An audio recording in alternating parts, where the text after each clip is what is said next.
Welcome, everyone, to the Rethink It podcast, a podcast designed for equipping families and individuals struggling with brain health issues to identify practical, natural health science and lifestyle approaches to restore optimal brain health and prevent dementia. My podcast, my newsletter, my website, and my integrative practice all focus on providing down-to-earth solutions for upgrading and protecting brain health. This podcast is meant to supply women with brain fog and chronic health issues with the knowledge to choose affordable, effective tools and techniques that go beyond brain hacking. The goal is to preserve your quality of life, your health, your freedom, and your independence. I'm excited you're here today. I'm Sandy, your host for the next 30 minutes to an hour.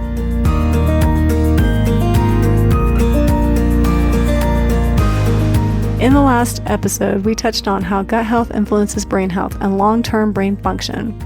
In today's podcast, ADHD, Rethinking the Causes and Link to Dementia, we are going to dive into ADHD and the link between having symptoms of ADHD early in life and how that is connected with deteriorating brain health later in life, if left unaddressed. Before we get into it, I want to invite you to subscribe, like, and share this podcast if you find it to be helpful in your journey toward better brain health. Well, let's get into it. In the last 2 years, I have seen an increase in the number of adults who have been diagnosed with ADHD. In the past, this has largely been a diagnosis seen in children, and I would say that most of us are not hard-pressed to think of at least one person in their life who has been diagnosed with this or suffers with symptoms of inattention and lack of focus. It is extremely common, but the commonness of this diagnosis and the fact that it is socially acceptable does not mean it comes without health risks just as significant as more obviously debilitating health issues like, say, autism or Parkinson's or MS. In my own personal little world, I have a spouse, a sibling, a parent, and 3 children who have qualified for this diagnosis. I shared a little bit about my oldest child and his journey through ADHD, and he's agreed to chat with us about this experience at some point, so I look forward to giving you his perspective. But today, I want to look at some of the research about the connection between ADHD and long-term brain health. I also want to give you some resources, some diet suggestions, and perspectives to consider when working with ADHD. This podcast is designed to empower women and families to make the changes now that will prevent severe, life-altering brain changes later in life. So let's start with the new research and some of the history around this diagnosis. First of all, ADHD is a neurodevelopmental disorder that, according to medical research, affects about 10% of children worldwide. The statistics in the U.S. aren't much different. I will make one comment here. It is important to know that published research on data and statistics and even standards of care changes in medicine are usually on research that is 8 to 10 years old. We don't publish medical studies about research very quickly because of the necessary but rigorous peer review and approval process. So in other words, when you read a medical study, the research is usually a decade old. This delay wasn't really an issue about 50 years ago, but today, in today's internet world, it seems ridiculously slow. But back to ADHD. Typical symptoms of ADHD, obviously most people know this, include inattention, hyperactivity, and the worst one, impulsivity. From what I understand from my psychology colleagues, ADD without hyperactivity and ADHD with hyperactivity are now all considered under the umbrella of ADHD. So you go to a psychologist, they're going to say, even if you're not hyperactive, you just can't focus, they're going to diagnose you with ADHD. So just so you know, in case you didn't know, that's the reality. I want to share a little history here because history gives us perspective. Hyperactivity was rarely discussed in either medical or educational circles until about the mid-1950s. Despite this, many medical texts, self-help manuals aimed at parents, and even a handful of historical works focusing on the disorder have suggested that the history of hyperactivity dates back to at least the mid-19th century. And that is that it can actually be diagnosed retrospectively in historical figures, which I thought was pretty interesting, like Lord Byron, Mozart, Oliver Cromwell, Winston Churchill. So clearly, folks with ADHD may struggle with focus, attention, and impulsivity, but there's obviously also some gifting that happens there with creativity and intelligence.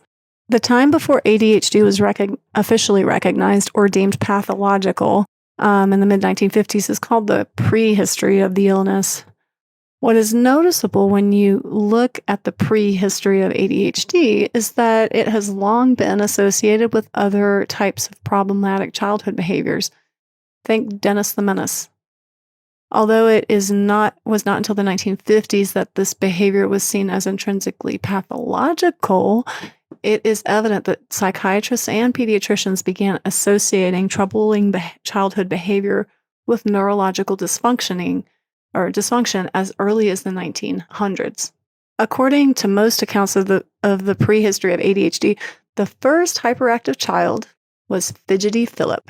He was a character in a series of nursery rhymes written by a German pediatrician named Heinrich Hoffmann, and it was published in 1845. Now, as a second-generation German American, I grew up reading this oddly graphic children's book written by Heinrich Hoffmann called The Struwwelpeter. The book intended to teach children the importance of obedience by assigning extreme consequences to disobedience. In The Struwwelpeter, we are introduced to Fidgety Philip. And here's how the story from 1845 reads. All right, pay attention, guys. This is kind of crazy. Fidgety Philip won't sit still. He wriggles and giggles, and then I declare, swung backward and forward and tilts up his chair. Just like any rocking horse. Philip, I'm getting cross. See the naughty, restless child, growing still more rude and wild, till his chair falls over quite. Philip screams with all his might, catches the cloth, but then that makes matters worse again. Down upon the ground they fall, glasses, bread, knives, forks, and all. How Mama did fret and frown when she saw them tumbling down, and Papa made such a face. Philip is in sad disgrace. You can see how this behavior was negatively viewed from the onset, and I'm sure you can see how children struggling with this disorder may have also struggled with chronic issues of, say, low self-esteem and maybe even depression. And as we all know today, that's very common with people with ADHD. So switching gears a little, I would like to spend some time exploring the connection between ADHD and dementia. So let's look at the research in this area. ADHD has long been considered a disorder that obviously primarily affects children. But recent research has suggested that it may also be associated with cognitive decline later in life, particularly dementia. People with ADHD tend to have difficulties with similar things as those suffering from dementia do. They struggle with executive functioning, which includes skills like planning, organizing, completing tasks. Of course, this leads to other problems like issues with time management, prioritizing, and, say, follow-through. It is a real challenge to be a parent of a child with ADHD because these executive functioning struggles can heavily impact, obviously, academic, occupational, and social functioning. And the result of that is low self-esteem and higher rates of anxiety and depression. Think Fidgety Philip. He is in such a sad disgrace. Poor kid. When it comes to the research about the link between ADHD and dementia, there was actually a large longitudinal study that was published back in 2012 that looked at 6,000 adults and found that those who had been diagnosed with ADHD in childhood were significantly more likely to develop dementia later in life than those who were not. Several other studies have been published since then, which only confirm this, even in esteemed medical journals like JAMA.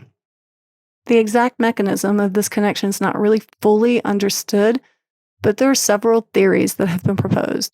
One theory suggests that ADHD may lead to changes in the brain, which makes people with ADHD more susceptible to dementia.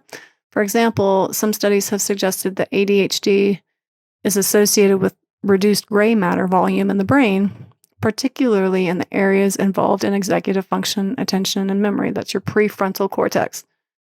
These changes may make it more difficult for folks with ADHD to compensate for cognitive decline later in life. This leads to a higher risk of obviously developing dementia. Another theory suggests that ADHD and dementia may share common risk factors. For example, both conditions are associated with a history of head trauma, which may increase the risk of developing dementia. Similarly, both ADHD and dementia have been associated with genetic factors that may influence brain function and increase the risk of cognitive decline. One thing to remember is that head injury is a trigger for brain inflammation, but many other things can create a similar trigger, like chemical exposures and mold. When I took my son to see a psychiatrist for his symptoms around 7 and 8, now he had been seen prior around 4 or 5 by a psychologist and had been diagnosed and had been started on medications. We were just checking back in with a different psychiatrist at that age. But it was interesting to me because one of the things she asked about was trauma at birth. I remember her asking. I'm pretty sure the other one probably did too, but I remember this one because it was a noticeable thing. Maybe because I don't know, maybe because I had finished school. Anyway, it doesn't matter. I just remember her asking this. And what was interesting was that my son had been born in an emergency C-section because he had a cord wrapped around his neck, and that was causing poor circulation to his brain during contractions. This is a trauma that affects the brain, which can be linked to symptoms of ADHD and later in life and in childhood. We might also consider the fact that those who are diagnosed with ADHD early in life are often medicated with traditional means, meaning they are given amphetamines to increase the production of dopamine and norepinephrine in the prefrontal cortex. When you flood the brain with exogenous, meaning not native neurotransmitters, this leads to changes in the cell receptors of the brain and the rest of the body. In developing brains, this can lead to changes in the brain that persist even after stopping medication treatments. This is called neurochemical imprinting and was recently described in a study published in JAMA Psychiatry. Though most holistic practitioners have argued this to be the case for some time, it is pretty remarkable that this finding was acknowledged in a mainstream medical journal. The other more holistic thing to consider is that these neurotransmitters, the ones that are in the form of ADHD meds, don't magically affect the receptors of just the brain alone. They affect every cell with a dopamine or norepinephrine receptor. In critical care medicine, when you say dopamine or norepinephrine, most practitioners think blood pressure. Specifically, we use these medications that stimulate dopamine or norepinephrine as a means to elevate blood pressure in patients who are unstable or have a low blood pressure. When I was practicing cardiac anesthesia, these were typical tools in my tool bag. So let's think about this logically. If we change the receptors that are not just involved in concentration, but also in blood pressure regulation, do you think that taking medications to increase these neurotransmitters will have an effect on blood pressure? The resounding answer is, of course.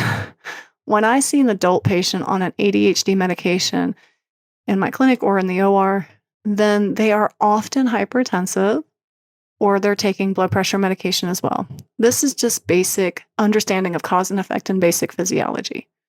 So why do I mention this in regards to the link between ADHD and dementia? Well, it is well known in the medical literature that there's a clear link between dementia and high blood pressure and diabetes. In fact, dementia has recently been coined type 3 diabetes. So taking a medication that constantly promotes an elevation in your blood pressure, even in childhood, logically cannot be without risk to the brain. What causes ADHD and how do those factors affect the brain? ADHD is a frustrating diagnosis and condition because when it comes to cause and effect, it doesn't neatly fit into a box. Let me explain with an example. Type 1 diabetes occurs when there's damage to the beta cells of your pancreas, commonly after a viral infection. It's considered to be an autoimmune response after a sickness leading to the destruction of those cells.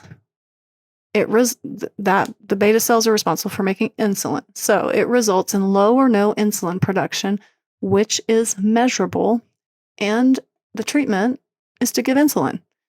ADHD cannot be explained that way. We cannot measure brain neurotransmitters accurately to prove that ADHD is caused by a neurotransmitter deficiency. No study has ever done so. Instead, the evidence suggests that ADHD is linked to a wide host of environmental, genetic, and dietary causes. The first person in medical history to really point this out was a guy named Dr. Feingold. Dr. Benjamin Feingold was one of the first researchers to explore the link between diet and ADHD. In the 1970s, Dr. Feingold, who was working as an allergist in San Francisco, hypothesized that food allergies, such as artificial colors, flavors, and preservatives, were contributing to the symptoms of ADHD. He developed what became known as the Feingold diet, which involved removing these additives from the diet, and he found that many children with ADHD showed improvement in their symptoms. He subsequently published a book called Why Your Child is Hyperactive, expounding on this finding. And I'm going to link to it in the show notes in case you want to pick it up and read it on your own. It's just because it's old doesn't mean it's not accurate. This whole book and all this information that he published led to a wave of popularity, and the reception by the public and many families was positive. And many people implemented his principles into their diet, and they found improvements in the symptoms of their children. As quickly as his popularity began, the medical community began to challenge his findings with, quote, double-blind, placebo-controlled studies. And their goal was aimed at demonstrating that his diet showed no statistically significant improvements. And when they finished the studies, they claimed that that's exactly what happened. Their studies proved there was no improvement, no statistically significant improvements. Oh, I can tell you this, guys. His diet guidelines were statistically significant in our home. Every one of my children saw improvements. His diet eliminated particularly nasty preservatives like BHA, BHT, TBHQ, and I'm not going to try to say those. They're long, butyric, blah, blah, blah, blah, blah. But these things are actually still commonly used in snack foods. I think they've gone to lengths to hide them maybe in the under the umbrella of natural flavors or preservatives and not actually list them out. But I did pick up a snack bag that was in the hospital of Cheetos, and it had it listed. Can you believe that? These preservatives actually have been subsequently shown to cause hyperactivity and inattention in children and migraines in adults. He also eliminated all food colorings. Dr. Feingold is the author of the idea that Red 40 causes hyperactivity. That's where we get that idea. So the next time you're at a party and they're serving Hawaiian Punch, pick up that label and look at it. It still contains Red 40. I was mind blown. We were at a like a Girl Scouts, it's American Heritage Girls event, and they were doing the end of Christmas event or whatever, and they were serving all the bad things, and they served Hawaiian Punch. And I looked at the label, and I just for some reason was hoping that Red 40 had gone the way of the dodo and wasn't used any longer. But no, it really is. So anyhow, the reality is that all food dyes are linked to some degree of either allergic responses in the body or inflammation, commonly in the nervous system. Remember, Dr. Feingold was an allergist. And here's the kicker. If you open the package insert of your medications, you will find all active and inactive ingredients listed. In every package insert for ADHD medications that I have reviewed, I have found in all of them, listed in the inactive ingredient list, food dyes. For example, when I reviewed Vyvanse, which is the medication my son was on, when I reviewed that several years ago, the inactive ingredient included red 6, yellow 3, blue 1, along with iron oxide. The state of New Jersey issued a safety warning about handling iron oxide, much less consuming it. You can find a copy of this package insert, by the way, on my website under the blog heading ADHD Shocker. If you have a child who has really severe responses to weaning off of these medications, it could very likely be due to the food dyes found in the very medication they're taking. Basically, we're giving them the very thing that triggers hyperactivity while medicating them for the symptoms.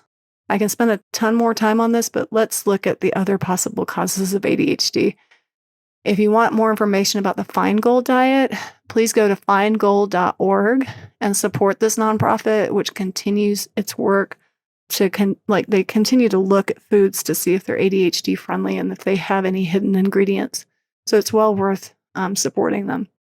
Dr. Feingold was onto something when considering allergies as a cause of disruptive behavior. In fact, there are many recent studies that have been published confirming this. Let me point out one thing. Allergies are not just hives, itching, and runny noses like you might be thinking of. That's the first place most people go. It's the first place I used to go. But in the testing I do, I actually look for allergic responses that are delayed.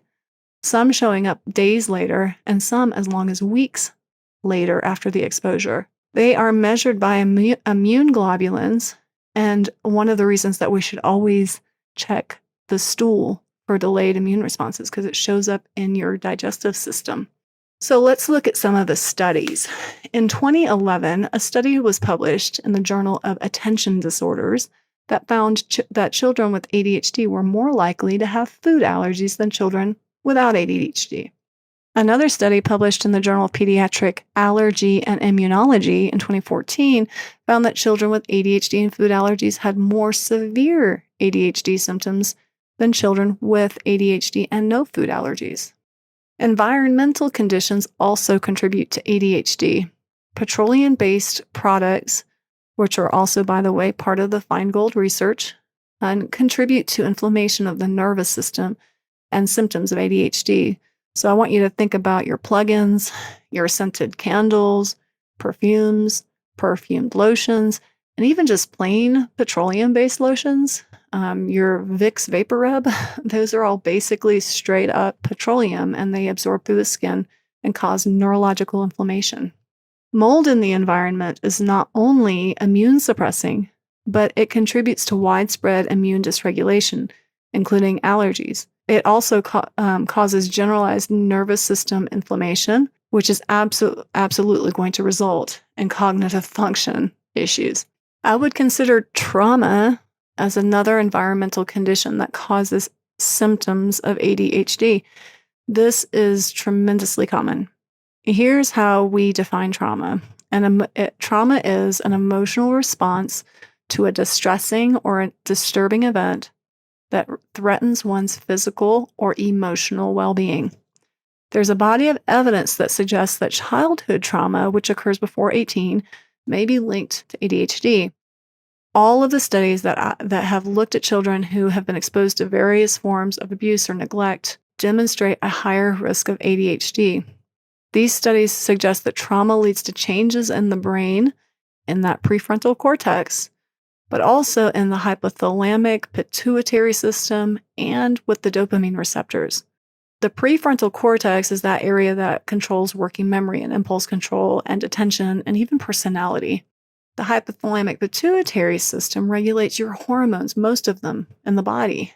And researchers believe that the trauma leads to a disruption of this system, which leads to elevated cortisol levels and an abnormal stress response, which results in ADHD symptoms. There are a few more causes of ADHD to consider, and I will finish this podcast touching on these and some of the things you can do now to reduce your symptoms. One thing to consider as a cause of ADHD is also nutritional deficiencies. With more and more pesticide use on our food, contaminations in our water, gut inflammation has become commonplace. When your gut's inflamed, you won't absorb nutrients well from your food. Furthermore, our food is more and more nutritionally depleted. It's important to remember that we don't live in a bubble. The environment around us influences us. When we spray pesticide on our crops, this results in micronutrient depletion in the soil. The depleted soil brings forth depleted crops, which we consume with our inflamed guts, leading to poor overall nutritional consumption. And this is why everyone basically needs to be on at least a minimum, a whole food multivitamin and an omega. The last possible cause of ADHD is genetic mutations. In my practice, I'm seeing far more people with gene mutations, many of which affect the way we clear toxins. When the genes that control detoxification are not working well, then we store toxins in our bodies. These toxins eventually lead to inflammation all over our body systems, including the nervous system. One of the most well-known mutations is a mutation called MTHFR. It's short for a long, complex enzyme that is deficient. And it's involved in a system that basically adds a methylation group to a molecule so that it can clear the toxin. Okay. So this mutation is more widely known than the others. I think if you just go on Instagram and you just type in MTHFR, you'll pick up tons of research. But there's way more mutations than this one mutation alone, although this one gets a lot of press. There are other ones that actually have a more direct impact on the brain, and in particular, dopamine.